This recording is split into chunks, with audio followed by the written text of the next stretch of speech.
Uzbekistan's presidential election is set to take place on Sunday. It's the Central Asian country's seventh since its independence in the early 90s. Hong Yinlei is closely following the developments in the capital city of Tashkent. Uzbekistan is abuzz as Sunday's presidential election draws closer. Election authorities have created over 10,000 polling stations across the country. In Tashkent, members of the Election Commission are working to get all premises ready ahead of the polls opening. They say holding fair elections in which people are able to participate is essential. We train all the staff how to provide citizen information about early election, how to work with procedures, and they must follow the law on election, law on political party. During the last 40 days, we worked to organize, make transparent, democratic process of this election.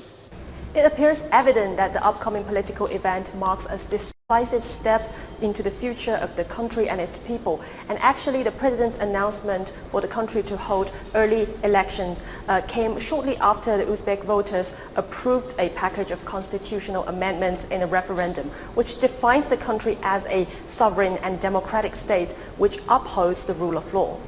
The new edition of the Constitution of Uzbekistan reflects the changes in the new Uzbekistan, and the current early presidential elections are one such indicator of our democratic development and the formation of a new Uzbekistan. I would say competitiveness, openness, and the equality of all candidates clearly shows what has happened in Uzbekistan.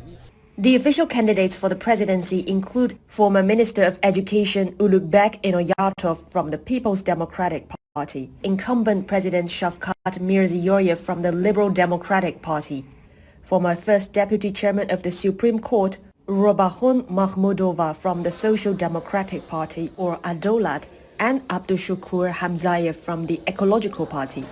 It is also the first time in the country's history that one party has supported a candidate from another party, with the National Revival Democratic Party backing the candidacy of the Liberal Democratic Party. The People's Democratic Party supports a welfare state. The Social Democratic Party, Adolat, more supports the rule of law. The Ecological Party mainly pays attention to environmental issues, and the candidates of the Liberal Democratic Party focuses on the liberal economy, entrepreneurship, the development of property, and so on. I was asked a question at a meeting the other day, can the elected president use the ideas of other candidates? I said yes. In principle, the elected president can rationally do anything that other candidates put forward. The recent constitutional changes allow Mirziyoyev to run for 2 more terms, and it extends each term to 7 years from the previous 5.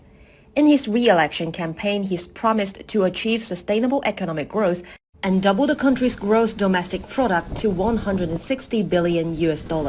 Experts says the country has undergone significant socio-economic reforms in recent years, leading to changes in people's lives.